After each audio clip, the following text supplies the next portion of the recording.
శుభకార్యాలకు పూజార్ల కోసం వెతుకుతున్నారా? పూజారీస్.com లో అతి తక్కువ ధరలకే పూజార్లను ముందే బుక్ చేసుకోండి. వెంటనే కాల్ చేయండి.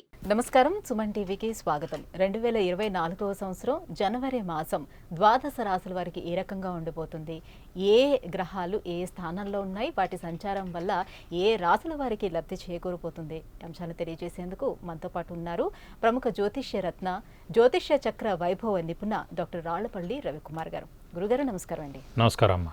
గురుగారు, ఈ 2024 సంవత్సరం ఈ జనవరి మాసం ద్వాదశ రాశుల వారికి ఏ రకంగా ఉండబోతుందో తెలియజేసే ముందు అసలు గ్రహాల స్థితిగతులు ఏ రకంగా ఉన్నాయో తెలియజేస్తారా? శరదిందు సమాకారే పరబ్రహ్మ స్వరూపిణి వాసరాపీఠ నిలయే సరస్వతి నమోస్తుతే. జనవరి నెల నవగ్రహాలు ద్వాదశ రాశుల్లో ఎక్కడున్నాయి ఇప్పుడు తెలుసుకుందాం. ముందుగా రవి మకర రాశిలో ఉంటారు, అలాగే కుజుడు వచ్చి మనకి ధనుసు రాశిలో ఉంటారు, రాహు యథావిధిగా మనకి మీన రాశిలో ఉన్నారు, అలాగే గురువు వచ్చి మనకి మేషరాశిలో ఉన్నారు, శని స్వస్థానమైన కుంభరాశిలో ఉన్నారు, అలాగే బుధుడు మనకి ధనుసు రాశిలో ఉన్నారు, కేతు మనకి కన్యా రాశిలో ఉన్నారు, ఇంకా శుక్రుడు వచ్చేసి మనకి వృశ్చిక రాశిలో ఉన్నారు. గురుగారు, అయితే మేషరాశి వారికి మొదటిగా ఈ మాసం అంతా ఏ రకంగా ఉండిపోతుంది? తప్పకుండా అండి. మేషరాశి అనగానే మనకి అశ్విని 4 పాదాలు, భరణి 4 పాదాలు, కృత్తిక 1వ పాదం, ఈ సమూహం అంతా మనకి మేషరాశిలోకి వస్తుంది. అందుకని మేషరాశి వారికి ఉత్తమంగా ఉందనే చెప్పుకోవాలి. ఎందుకంటే అండి, భాగ్యాధిపతి, యోగకారకుడు, అదృష్టకారకుడు, లక్ ఫేవర్ చేసే గ్రహమైన గురు మనకి రాశిలోనే మేషరాశిలోనే ఉన్నారు. కాబట్టి అంటే దైవబలం, దైవానుగ్రహం మనకి రాశిలో ఉన్నట్టు. ఉదాహరణకి మనం జాతకం చూసుకున్నప్పుడు లగ్నంలో గురువు ఉంటే కనుక 1,00,000 దోషాలు హరిస్తాడు. ఎందుకంటే కనుక లగ్నం నుంచి పంచమ స్థానం, భాగ్యస్థానం, ఈ 2 దృష్టిలు గురువుకు ఉన్నాయండి. పంచమం అంటే సంతానం, అలాగే క్రియేటివిటీ, ఇంటెలిజెన్స్, లాజిక్. భాగ్యం అంటే కనుక ప్రాపర్టీ అనుకోండి, ధనం అనుకోండి, అలాగే పూర్వజన్మ పుణ్యం అనుకోండి, అలాగే పితృదేవతల యొక్క బ్లెస్సింగ్ అనుకోండి, ఇవన్నమాట. అలాగే ఇప్పుడు మేష రాశి వారికి అడ్వాంటేజ్ ఏమైందంటే మేష రాశిలోనే గురువు ఉండడం చేత భాగ్యాధిపతి అయిన గురువే రాశిలో ఉన్నారు కాబట్టి అటు తండ్రికి చాలా బాగుంటుంది, పిల్లల స్థానాన్ని కూడా పంచమ దృష్టితో చూస్తారు కాబట్టి పిల్లలు బాగుంటారు. అన్ని గ్రహాలకి సప్తమ దృష్టి ఎలాగో ఉంటుందండి. సో సప్తమ దృష్టి అంటేనే మనకి భార్య లేదా భర్త, అలాగే బిజినెస్ పార్ట్నర్, బిజినెస్ ఇవన్నీ ఉంటాయి మనకి.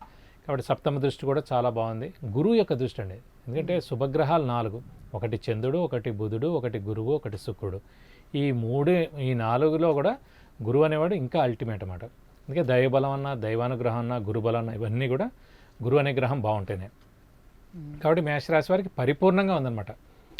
గురుబలం అనేది అంటే రాశిలోనే ఉంది కదండి. సాధారణంగా 2, 5, 7, 9, 11 స్థానాల్లోనే గురువు మన రాశి నుంచి ఉంటే గురుబలం కదా అని అనుకోవచ్చు.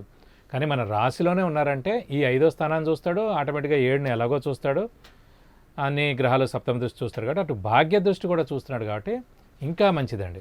కాబట్టి ఇక్కడ గురుబలం 70% ఉన్నట్టే. కాబట్టి దైవబలం, దైవానుగ్రహం పరిపూర్ణంగా ఉంది. అలాగే లాభస్థానంలో శని చాలా బాగున్నాడు కాబట్టి ఆరోగ్యం, ఆయుష్ కూడా చాలా బాగుంటుంది. ఎందుకంటే శని ఆరోగ్యకారకుడు, ఆయుష్కారకుడు. కాబట్టి ఇంట్లో చిన్నపిల్లలు కానివ్వండి, పెద్దవాళ్ళు, వాళ్ళ ఆరోగ్యం కూడా బాగుంటుంది. గృహిణులకి మానసిక ఒత్తిడి తగ్గుతుంది. అలాగే అదృష్టం కూడా బాగానే ఉందని చెప్పుకోవాలి. దైవబలం ప్రస్తుతం మనం అనుకున్నట్టు చాలా బాగుంది. విద్యార్థులు కూడా సువర్ణ అవకాశం అని చెప్పుకోవాలి. విద్యార్థులు కూడా చాలా బాగా చదువుకుంటారు. అలాగే వ్యాపారస్తులు కూడా పట్టిందల్లా బంగారం. ఇది కాకుండా ష్యూరిటీస్ పెట్టవచ్చు, స్పెక్యులేషన్స్ కలిసి వస్తాయి, అలాగే మధ్యవర్తిత్వం వహించవచ్చును. అలాగే ఈ ఆరోగ్యంలో కూడా మొన్నటిదా కొంచెం అనారోగ్యాలు అవన్నీ కూడా ఉన్నాయండి కొంతమందికి మేషరాశి వారికి. కొన్ని గ్రహాల అనుకూలత లేని మూలాన్ని నవంబర్ 1 దాకా. సో ఇప్పుడు అవన్నీ కూడా తొలగిపోయి సో వాళ్ళ ఆరోగ్యం కూడా నెగిటివ్ అంటూ ఏం లేదు వీళ్ళకి. సాధారణంగా నెగిటివ్ అంటూ 90% లేదు. ఎందుకంటే 6వ స్థానంలో మనకి కేతు ఉండడం అది 100కు 100 అండి. వ్యయ స్థానంలో రాహు 100కు 100 చాలా బాగున్నాడు. లాభస్థానంలో శని స్వస్థానంలో ఉండి కుంభరాశిలో ఉండి శశయోగం కూడా ఏర్పడింది కాబట్టి శని 100కు 100 ఉన్నాడు. మామూలుగా 3 స్థానాల్లో ఉంటేనే గోచారంలో శని బాగున్నట్టండి. శని కానీ, రాహు కానీ, కేతు కానీ. ఒకటి 3వ స్థానం కానీ, ఒకటి 6వ స్థానం కానీ, ఒకటి 11వ స్థానం కానీ. 11వ స్థానంలో ఆల్రెడీ శని ఉన్నాడు, కేతు 6వ స్థానంలో ఉన్నాడు. అంటే 2 ఒకేసారి ఉండవండి. ఎందుకంటే రాహు, అన్ని గ్రహాలు వేరు, రాహుకేతులు వేరు. రాహుకేతులు ఎప్పుడు కూడా ఆపోజిట్లోనే ఉంటాయి. సో ఇప్పుడు ఇది 6లో ఉంది కాబట్టి మన రాశి నుంచి మేషరాశి వారికి అది 12th హౌస్లో ఉంటుంది అన్నమాట, ఆపోజిట్లో. కాబట్టి ఏదో ఒక గ్రహం మనకి 3 కానీ 6 కానీ 11 స్థానాల్లో కానీ ఉంటే పాపగ్రహాలు ముఖ్యంగా రాహు, కేతు, శని వాళ్ళు 3 కానీ 6 కానీ 11 స్థానంలో ఉండాలి. కాబట్టి కేతు ఆల్రెడీ 6వ స్థానంలో చాలా బాగున్నాడు.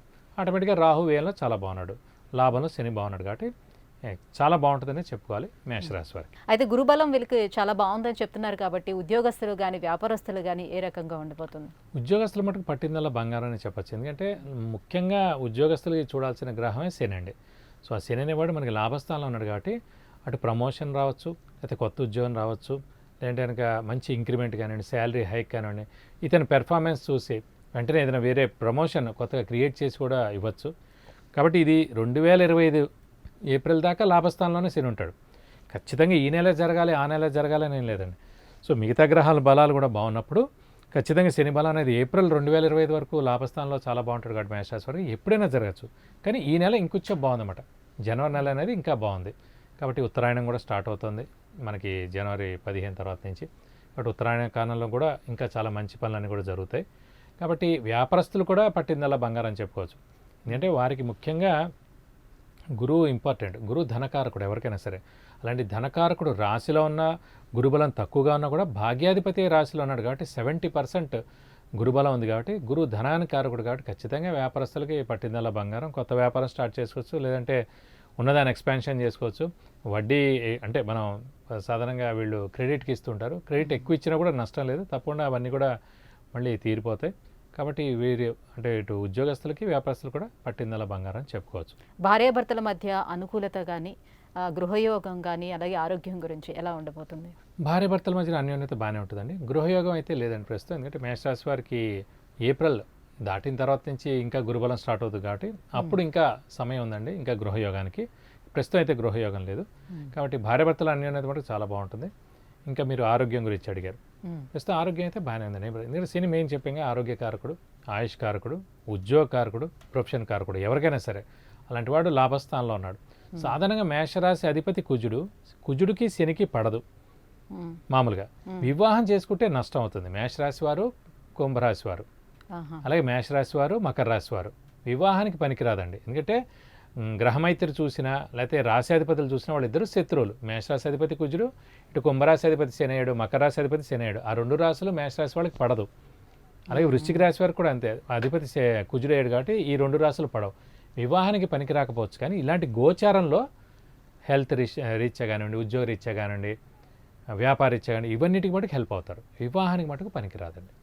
ఇంకా ఎటువంటి పరిహారాలని పాటించుకుంటే ఇంకా మంచి జరుగుతుంది? సాధారణంగా ఇప్పుడు మనకి ఇంకొక 30% గురుబలం తక్కువగా ఉంది కాబట్టి 70% బాగుంది. ఏప్రిల్ నుంచి ఎలాగో గురుబలం స్టార్ట్ అయిపోతుంది, 100 కొంది ఉంది కాబట్టి ఈ 3 నెలల మటుకు ఖచ్చితంగా వీలైతే ప్రతి గురువారం ఉపవాసం ఉండడం. దత్తాత్రేయ స్వామి అండి ముఖ్యంగా గురువు గ్రహం బాలేకపోతే కనుక ముఖ్యంగా రాఘవేంద్ర స్వామి కానివ్వండి, దత్తాత్రేయ స్వామి కానివ్వండి ఇలాంటి వాళ్ళని ఎక్కువగా పూజించాలన్నమాట. గురుతుల్యులు ఎవరైతే ఉన్నారో మనం గురువుగా భావిస్తాం, ఎవరినైతే భావిస్తాం వాళ్ళని గట్టిగా ఆరాధిస్తే సరిపోద్ది.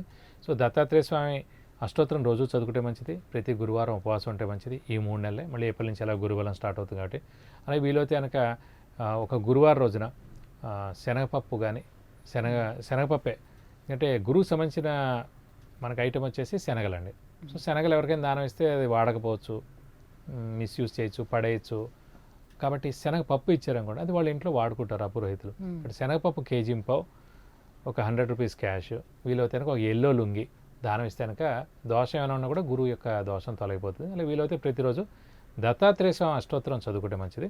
కానీ వీరు ఒకవేళ వీలైతే కనుక రాఘవేంద్ర స్వామి మనకి మంత్రాలయం కనుక వెళ్ళొస్తే కనుక ఏప్రిల్ లోపల ఖచ్చితంగా ఒక పెద్ద మిరాకిల్ జరుగుతుందని మేషరాశి వారికి. ఎందుకంటే ఏప్రిల్ తర్వాత నుంచి ఎలాగో గురుబలం స్టార్ట్ అయిపోతుంది కాబట్టి అప్పుడు ఈ మేషరాశి వారికి ఏమైనా వివాహం కాని వారికి అయితే వివాహం అవుతుంది, సంతానం లేని వారికి అయితే సంతానం కలుగుతుంది, నిరుద్యోగులకి మంచి ఉద్యోగం వస్తుంది. ఇలాంటివన్నీ కూడా జరగబోతున్నాయి ఏప్రిల్ తర్వాత.